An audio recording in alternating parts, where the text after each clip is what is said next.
지난주까지 욥의 이야기를 살펴보면서 욥이 참 힘들었겠다.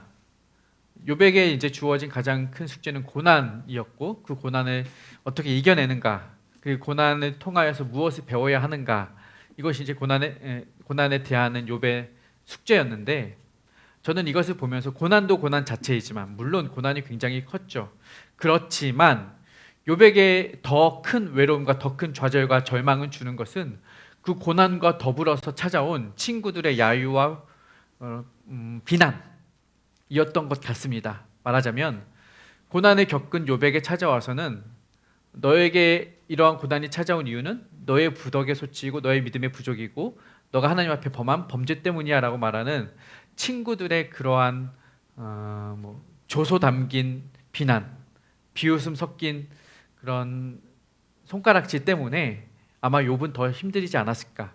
친구라는 작자들이, 믿었던 녀석들이 나를 더욱 힘들게 하는 경우들을 우리가 보게 되는 것이죠.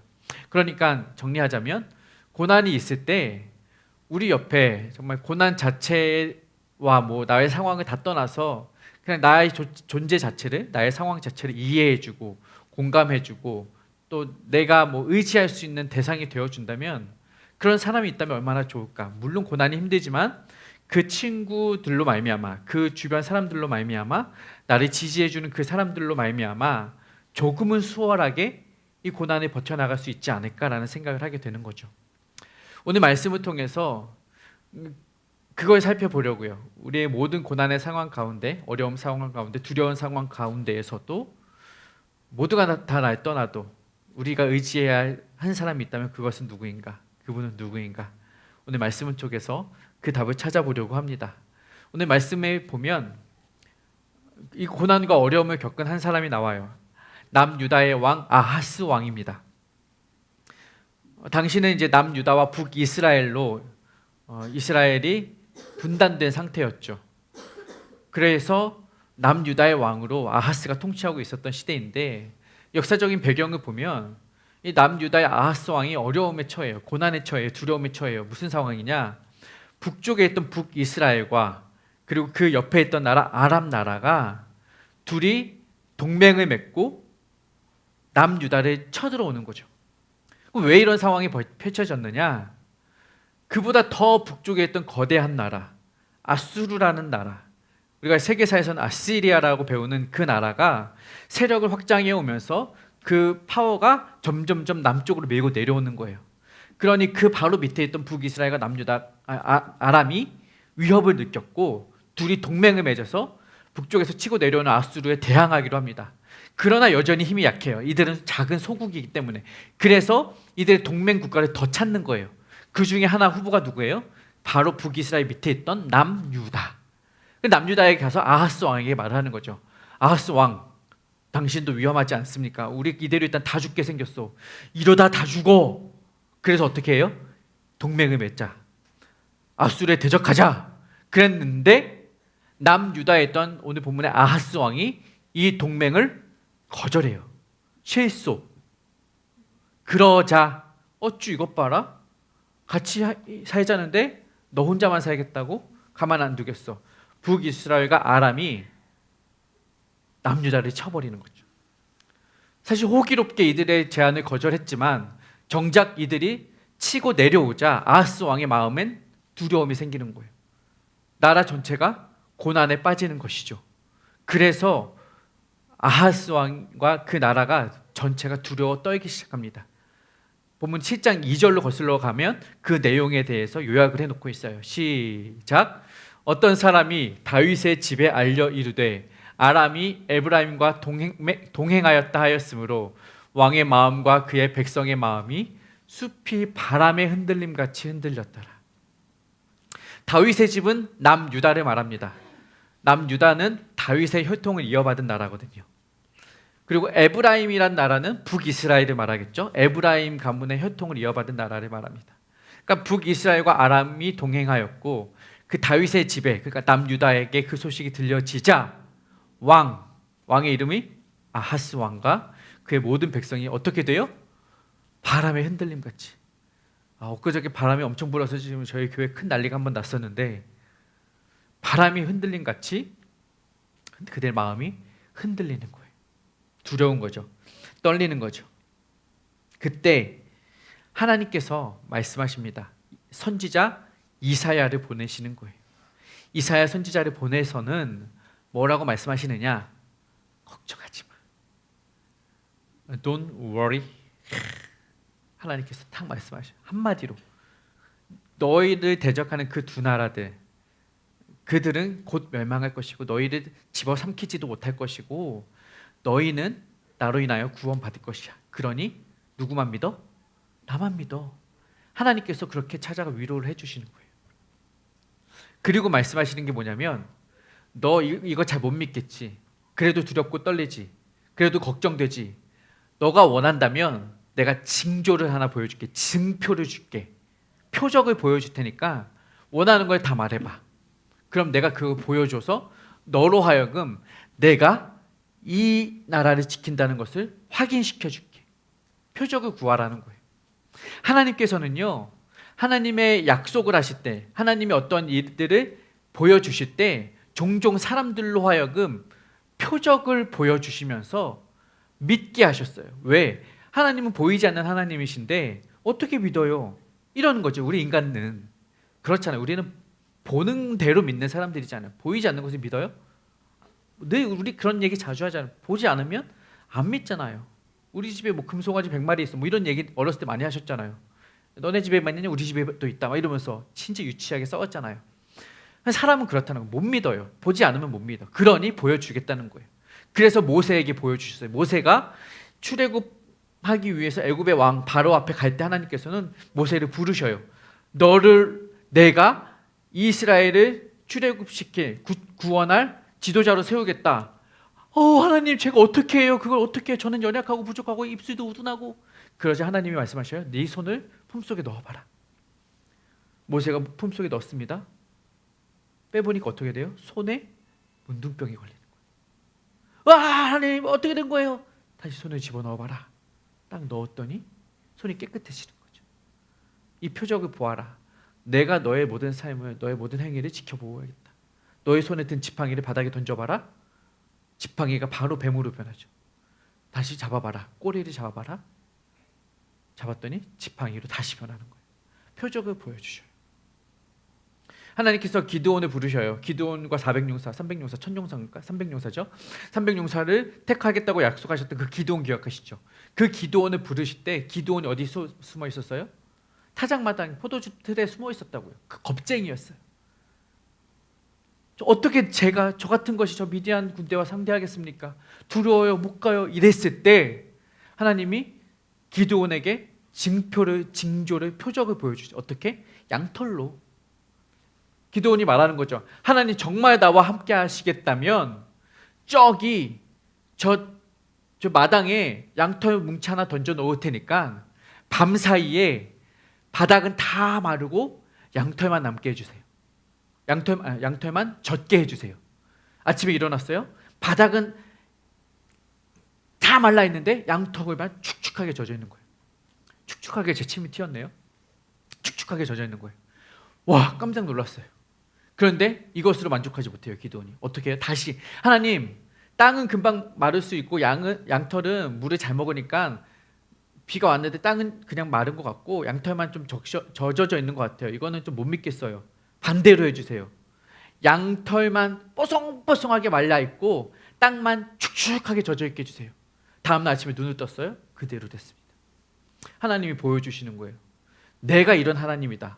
내가 너와 함께하니 가라. 그래서 기드온이 사사로서 쓰임 받는 거잖아요. 이러한 일들을 하나님은 계속해서 보여주세요. 모세에게 돌판을 보내주셨고 아브라함에게 할례를 통하여서 그리고 노아에게는 무지개를 통해서 각각 다양한 징표로 하나님의 약속을 보여주셨습니다. 오늘 본문에 그거예요. 아하스 왕의 믿음이 연약해요. 아하스가 부족해요. 게다가 상황은 군대들이 밀고 들어오는 상황이니 두려워요. 고난이에요. 그때 하나님이 말씀하시죠. 표적을 구해라. 그러면 그 구한 대로 내가 보여주고 내가 너와 함께 할 것이라는 것을 확인시켜 줄게. 그런데 아하스의 대답이 가관입니다. 읽어봅시다. 시작. 아하스가 이르되 나는 구하지 아니하겠나이다. 나는 여호와를 시험하지 아니하겠나이다 하니라. 이게 아하스의 대답이에요. 신실하죠. 나는 하나님을 시험할 수가 없습니다. 제가 감히 하나님께 그런 시험거리를 던지다니요. 어떻게 감히 하나님 이런 징조를 표적을 구하다니요. 제가 그럴 수가 없습니다. 굉장히 믿음이 있는 듯한 발언을 해요. 신실한 듯한 발언을 해요. 그런데 여러분, 이 표현은 정말로 아하스가 믿음이 있어서 하나님을 시험하지 않겠다는 게 아니라 반대입니다. 오히려 믿음이 전혀 없어서 하나님께 구하지도 않을 것이고 하나님께 기대하지도 않을 것이고 하나님께 의지하지도 않을 것이고 나는 하나님 편에 서지 않겠습니다. 그러니 나는 징조를 구할 필요조차 없습니다라는 의미예요. 그 다음 13절을 보면 그걸 알 수 있어요. 시작. 이사야가 이르되 다윗의 집이여 원하건대 들을지어다. 너희가 사람을 괴롭히고서 그것을 작은 일로 여겨 또 나의 하나님을 괴롭히려 하느냐. 아하스가 그렇게 말하자, 징조를 구하지 않겠다고 말하자 이사야가 뭐라고 대답하냐면 아하스 왕을 이렇게 채근하는 거예요. 질책하는 거예요. 너 왜 하나님을 괴롭게 하느냐. 아하스가 믿음의 말을 한 것 같지만 사실은 하나님을 괴롭게 하는 거예요. 하나님을 불편하게 하는 거예요. 하나님을 힘들게 하나님 마음을 어렵게 하는 거예요. 오히려 하나님을 믿지 않는, 하나님을 떠나버린 그러한 아하스의 모습을 통해서 하나님은 속상해 하시는 것이죠. 여러분, 이처럼 믿음 없는 모습, 하나님의 백성이 하나님과 언약 관계에 있는 그러한 하나님과 하나님의 백성 사이에서 문제가 발생한 거죠. 뭐냐? 하나님은 이스라엘 백성을, 남유다 백성을 끝까지 책임져 주겠다는 그 언약을 신실하게 이행해 가시는데 반대편에서는, 인간 편에서는 하나님에 대한 믿음을 깨버리는 거죠. 너희가 내 백성이 되고 내가 너희 하나님이 되면 서로 간에 그런 언약 관계가 잘 유지될 수 있는데 문제는 이 남유다 편에서, 아하스 편에서 하나님과의 사이 언약 관계를 깨버리는 거예요. 하나님 믿지 않겠다. 하나님 의지하지 않겠다. 여러분, 어떤 계약이 깨어져요. 문제가 생겨요. 그러면 여기서 책임 소재가 어디 있냐 이거죠. 하나님과 이스라엘 백성 사이에 맺은 이 언약 관계에서 누가 이 언약을 깼냐 이거죠. 앞서 말씀드렸다시피 아하스가 깨버린 거죠. 그럼 이 책임 소재가 누구에게 있어요? 아하스에게 있는 거예요. 하나님은 아하스 왕에게 너 왜 그렇게 했어? 너 잘못했어? 너 계약 어겼어? 벌 받아야 돼. 뭐 충분히 이렇게 말씀하실 수 있는 거 아닙니까? 따지고 보면 하나님은 사기 당하신 거죠. 계약서대로 이행하지 않았기 때문에 하나님은 사기 당한 것이고 아하스는 사기 친 거죠. 결국 여기서 가해자는 아하스가 되는 것이고 하나님은 졸지의 피해자가 된 거예요. 하나님은 신실하게 막 해줬는데 당해버리신 거죠. 얼마나 속상해요. 가해자와 피해자가 생겼으면 이거 누가 책임을 져야 되는 거예요, 이거죠. 가해자가 책임져야죠. 가해자가. 지난주에 바람이 많이 불어서 우리 교회에도 큰 사건이 하나 발생했다고 했어요. 궁금하시죠? 뭔 사건이에요? 우리 교회 주차장 앞에, 지하 주차장을 들어오는 입구 앞에 우리 교회 배너가 하나 서 있어요. 바람이 엄청 불었어요. 비가 왔어요. 그게 화요일이었나? 제 기억이 안 나요. 배너가 막 날렸나 봐요. 전화가 왔는데 한 여성분이 지금 링크처치 배너가 넘어져서 주차장에서 출차하던 제 차를 덮쳤습니다. 그래서 차에 흠집이 났습니다. 제가 덜컹했어요. 아이씨, 또 무슨 일이야. 가서 만나봤더니 진짜로 차에 흠집이 생겼고 블랙박스를 보여주신 거죠. 확인했어요. 여기서 가해자는 누구예요? 의도하진 않았지만 링크처치가 가해자가 된 거죠. 그 차주는 자기도 의도하지도 않은 사이에 뭐 이제 피해자가 된 거예요. 그럼 이 상황에서 가해자는 피해자에게 이제 보상을 해주는 게 맞죠. 보상을 해줘야 되는데 문제는 여러분 그 차가 뭐 이제 약간 경차 정도이면, 제가 우리 정유진 전도사님 차 정도면 가뿐하게 마음 좋게 편하게 마음껏 수리하시고 청구하세요 뭐 이랬을 것 같아요. 근데 상대방 차량이 조금 많이 비싼 차예요. 많이 비싼 차예요. 포르쉐 들어보셨어요? 포르쉐를 망가뜨렸어요. 진짜 웃음만 나오죠. 이때 이제 제가 할 수 있는 거는 뭐 제가 마음껏 보상해 주면 좋겠지만 보상이 안 되면 반대로 전 못하겠으니 법대로 하십시오. 배째십시오. 들어 눕는 거죠. 못하니까, 나는 돈이 없으니까. 여러분 이 상황에서 지금 이 상황을 우리 이 말씀 속에 대입해 보면 하나님이 피해자고 이스라엘 백성이 가해자면 가해자가 와서 하나님께 잘못했습니다. 미안합니다.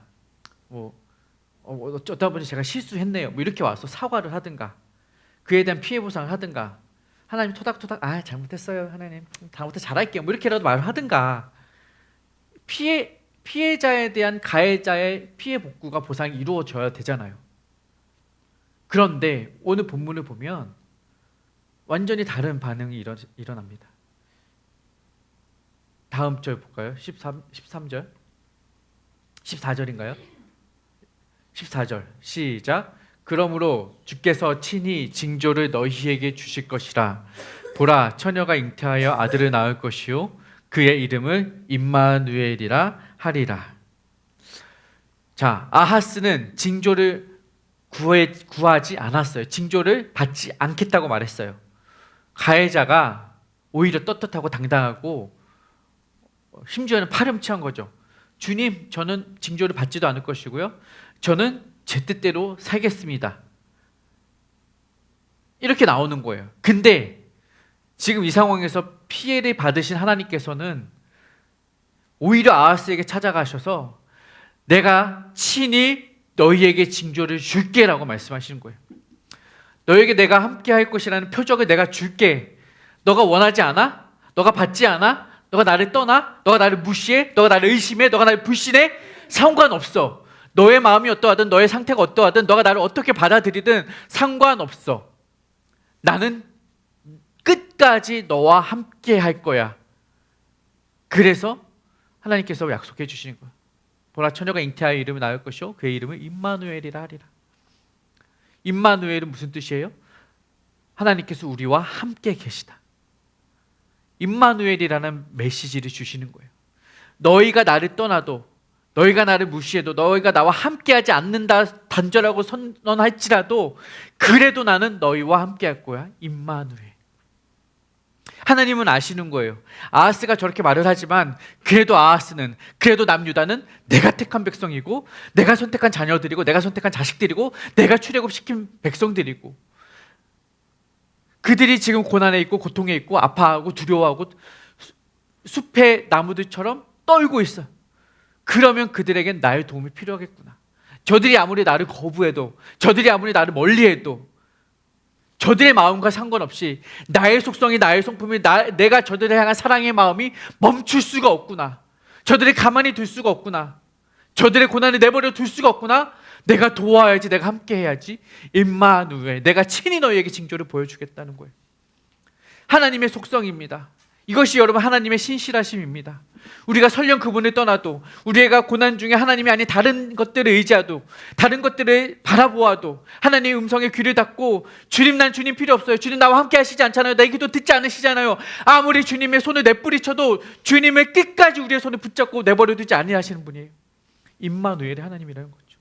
여러분 그 하나님의 신실하심을 신뢰하시기를 바랍니다. 여러분이 고난 가운데 있거든, 두려움의 상황이 있거든, 막막한 상황이 있거든, 넘어설 수 없는 담 앞에 벌벌 떨고 있거든, 그것을 뛰어넘게 하시느니, 그것을 무너뜨리시느니, 그것을 뚫어버리시는 이는 하나님이시다. 그 하나님이 나와 함께 하시다라는 사실만으로 여러분 두려워하지 마시고 걱정하지 마시고 그분을 신뢰하시는 그 믿음이 여러분에게 있으시기를 축복합니다. 이게 하나님이라는 거예요.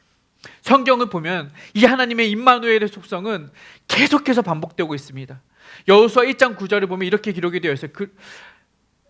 함께 읽어볼까요? 내가 내게 명령한 것이 아니냐? 강하고 담대하라. 두려워하지 말며 놀라지 말라. 내가 어디로 가든지 내 하나님 여호와가 너와 함께하느니라 하시니라. 여호수아에게 주신 말씀이에요. 여호수아는 누구예요? 모세 이후에 이스라엘의 지도자로 세움받은 사람이에요. 모세는 그럼 누구예요? 이스라엘의 최고의 지도자 중에 한 명이에요. 모세가 죽었어요. 이스라엘 백성들이 두려워요. 여호수아는 더 두려워요. 왜요? 모세 없이 이 수백만의 사람들을 끌고 가나안에 들어가야 돼요. 가나안에 들어가기가 쉬워요? 요단강 건너면 크고 강한 성 17성이 버티고 있어요. 어떻게 싸워야 할지, 그 가나안 족속을 어떻게 물러뜨려야 될지, 어떻게 땅을 차지해야 될지 방법도 모르고 길도 몰라요. 두려워요. 놀라워요. 그런데 하나님은 말씀하세요. 그럴 필요가 없다. 내가 너와 항상 함께 할 것이다. 임마누엘 하나님이에요. 임마누엘 하나님. 크고 놀라운 두려움 가운데 있을 때 하나님은 이 약속을 늘 주시는 거죠. 이사야 41장 10절은 어떤 상황이냐? 이스라엘 백성이 가나안에 들어왔지만 범죄함으로 인해서 가나안에서 쫓겨나야 하는, 약속의 땅에서 쫓겨나야 하는 상황이에요. 함께 읽어보겠습니다. 두려워하지 말라. 내가 너와 함께함이라. 놀라지 말라. 나는 내 하나님이 됨이라. 내가 너를 굳세게 하리라. 참으로 너를 도와주리라. 참으로 나의 의로운 오른손으로 너를 붙들리라. 여호수아 1장 9절에서 여호수아에게 주셨던 말씀과 맥락이 비슷해요. 두려워하지도 말고 놀라지도 말라. 내가 너와 함께 하리라. 내가 너를 붙들리라. 내가 너의 오른손으로 너를 건지리라. 하나님은요 늘 함께 하셨던 거예요. 약속의 땅에 들어오기 직전 여호수아에게 주셨던 말씀이나 약속의 땅에서 범죄하여 쫓겨나게 된 그 두려운 상황의 이스라엘 백성이나 하나님이 보실 때는 동일한 하나님의 사람들이고 동일하게 하나님의 도움이 필요한 그 사람들이라는 것을 깨닫고 아시는 거예요. 그러니 그들과 함께 하겠다는 약속을 계속해서 주시는 거예요. 계속해서. 이게 하나님의 속성이고 이게 하나님의 성품이고 이것이 저와 여러분을 향한 하나님의 마음이라는 것입니다. 여러분의 상황 가운데, 삶 가운데 고난과 어려움의 상황은 늘 다가옵니다. 언제든 다가올 수 있고 어떻게 다가올지 몰라요. 순간 바람이 불어서 배너가 넘어질지 누가 알겠어요. 순간 떨리고 두렵더라고요. 저거 어떻게 갚지? 저거 어떻게 보상해 주지? 하나님의 음성은 임마누엘입니다. 임마누엘.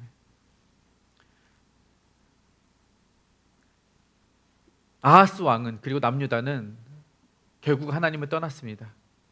이런 하나님의 호소에도 이런 하나님의 임마누엘이라는 징조에도 불구하고 하나님을 결국 떠나고 하나님을 의지하지 않았습니다. 대신 누구를 의지했느냐? 아수르를 의지합니다. 아수르 어디예요?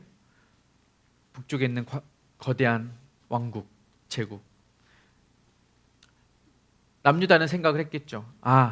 북이스라엘이나 아람과 손잡는 것보다 저 큰 아수르와 손잡으면 우리가 더 안전하겠다.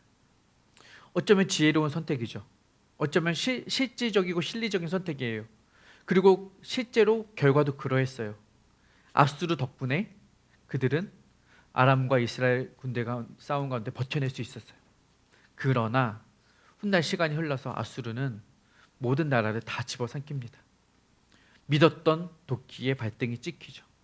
자신들이 의지했던 그 대상이 결국 자신들을 삼켜버리는 결과를 낳습니다. 하나님이 아닌 다른 어떤 것들이 나에게 의지할 대상이라고 보일 때가 있어요. 우리가 살아가다 보면 그래요. 실제로 그렇고요. 그런데 믿음의 눈으로 바라보면 그 모든 상황을 뒤집어 볼 수 있습니다. 우리를 안전하게 지켜줄 수 있겠다고 생각했던 그것들은 결코 안전하지 않습니다. 결코 그것은 단지 순간적일 뿐이고 이 세상에서만의 안전일 뿐입니다. 우리가 바라는 하나님은 영원하시고 영존하신 하나님이십니다. 위대하시고 광대하신 하나님이십니다. 모든 우주를 다스릴 뿐만 아니라 여러분의 세포 하나하나까지 머리털까지 세시며 여러분을 지키시는 하나님이세요. 그 분이 여러분과 함께 하신다면 여러분의 삶은 결코 두려워하며 놀라며 떨 필요가 없다는 것입니다. 그런데 문제는요, 말씀 마치기 전에 문제는 뭐냐? 우리는 그렇게 말을 해요. 저는 하나님과 함께 하죠. 하나님 의지하죠. 우리 중에 누구도 아하스와 같은 결정을 할 사람은 없을 것 같아요. 주님 버리고 주님 떠나서 내 마음대로 살래요라고 세상 떠날 사람은 별로 없을 것 같아요. 없어야 할 것이고요. 그런데 더 큰 문제와 더 큰 함정은 뭔지 아세요? 하나님과 함께 하고 있다고 착각하는 거예요. 그거 아세요? 우리는 하나님과 함께 해요. 그런데 온전히 하나님과 함께 하지를 못해요. 그러면서도 나는 하나님과 함께 하고 있다고 스스로를 착각하고 있는 거죠. 베드로의 상황이 그랬습니다. 예수님이 잡히시던 낮밤에 예수님이 대제사장의 뜰에 끌려가실 때 베드로가 예수님이 끌려가시던 그 뒤에 따라갑니다. 함께 갔죠. 하나님과 함께 가는 거예요. 예수님과 함께 가는 거예요. 칭찬할 만한데 문제는 그 본문에 누가복음 20장에 뭐라고 적혀 있느냐? 베드로가 따라갈새 멀찍이 따라가니라. 멀찍이. 예수님이 잡혀가시는데 예수님 저기 가시는데 옆에는 못 가겠고 함께 가지는 못하겠고 거리를 두고 10m, 20m 두고 멀리 보면서 따라가는 거예요. 왜요? 예수님과 함께 갔다가는 나도 적골 날 것 같으니까, 나 들통 날 것 같으니까, 나 예수님의 제자인 거 걸릴 것 같으니까, 나 예수님과 3년 동안 함께 했는데 저 사람들 내 얼굴 한 번이라도 봤으면 저 사람도 예수님의 제자 아니야? 나도 잡혀가는 거 아니야? 나도 십자가 가는 거 아니야? 대제사장의 뜰에서 그 여종이 너 예수님의 제자 아니야? 했을 때 3번 부인하잖아요. 그 마음이에요. 걸릴까봐 두려운 거죠. 그러니 예수님과 함께 간다고는 하지만 멀찍이 떨어져서. 우리의 마음이 그건, 우리의 믿음이 그 정도는 아닌가 여러분 점검하셔야 돼요. 우리는 아하스와 같진 않아요. 나는 하나님 앞에 있고요. 나는 예수님과 늘 동행하고요. 나는 늘 말씀 앞에 서 있고 나는 늘 예배 잘 드려요. 나는 하나님과 함께하는 임마누엘의 삶을 살아요 라고 말을 하지만 정작 돌아보면 하나님과 함께가 아니라 하나님 뒤에서 살짝 나의 안전거리를 유지하고 있는 것은 아닌지, 내가 하고 싶은 것을 다 하면 하나님 앞에 조금 눈치 보여, 조금 떨어져서 안 보이게 뒤에서 하나님 눈피해서 살짝 내가 원하는 대로, 하나님 눈피해서 살짝 내가 세상에 살짝 한 발 디디고 멀찍이 좀 천천히 가도 되지 뭐 그렇게 열심히 해, 적당히 하면 되지 뭘 그렇게 사람들 시선을